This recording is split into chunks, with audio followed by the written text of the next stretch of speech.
धाम्ना स्वेन सदा निरस्तकुहकं सत्यं परम धीमहि।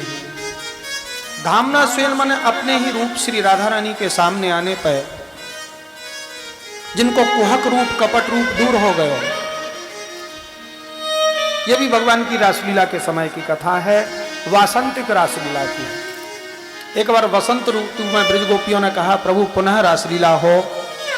शरद पूर्णिमा के बाद वसंत ऋतु में दोबारा से रासलीला की आयोजन किया गयो और उस रासलीला में भी भगवान अंतर्ध्यान हो गए और अंतर्ध्यान होकर एक निकुंज में जाकर लेट गए, विश्राम करने लगे।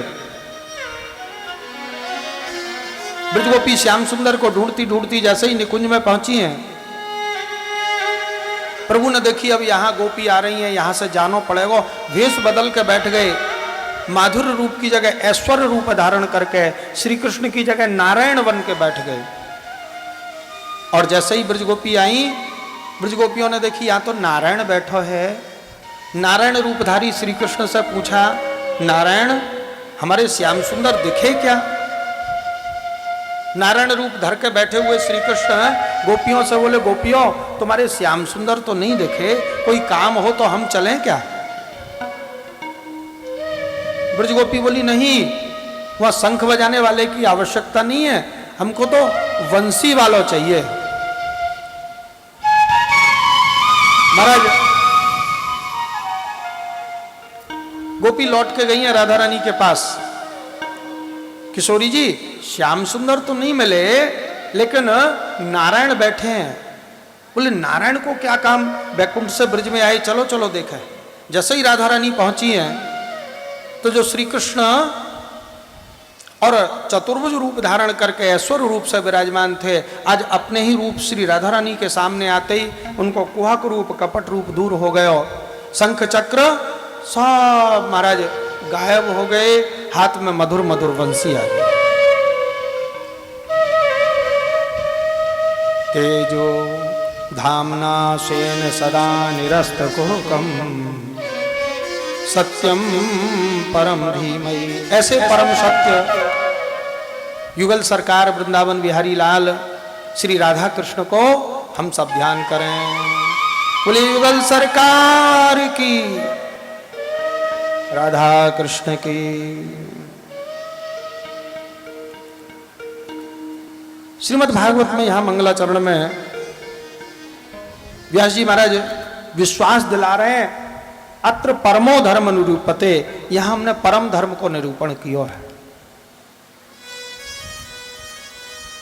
ये श्रीमद् भागवत न केवल संसार के लोगों को बल्कि महाराज संतन को भी कल्याण करने वाली, तीनों प्रकार के तापन को दूर करने वाली, वेद रूपी कल्प वृक्ष को पको भयो फल, ये श्रीमद् भागवत है।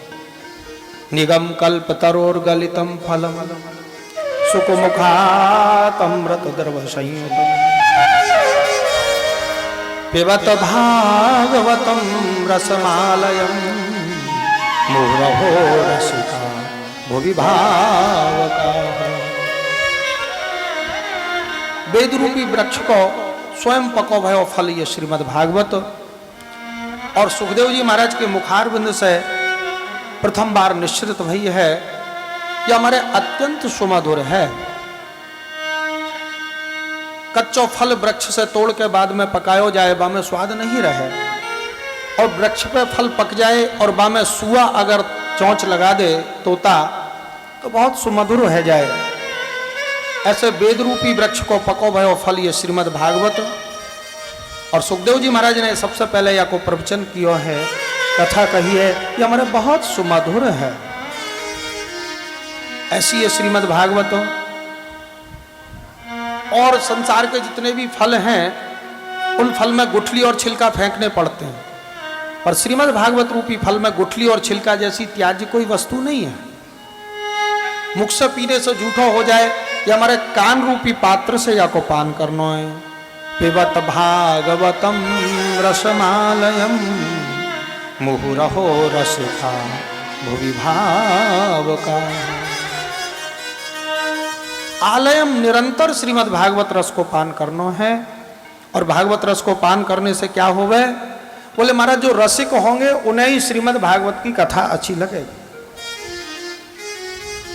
रसिक थे इसलिए भागवत की कथा अच्छी लगी, भागवत में जाके विराजमान हुए। और भागवत में जाके विराजमान भई तो क्या भयो? बोले हृदय के जो भाव थे वो जागृत हो गए, और हृदय के भाव जागृत होते ही भगवान की प्राप्ति हो जाए। बोले वृंदावन बिहारी लाल की।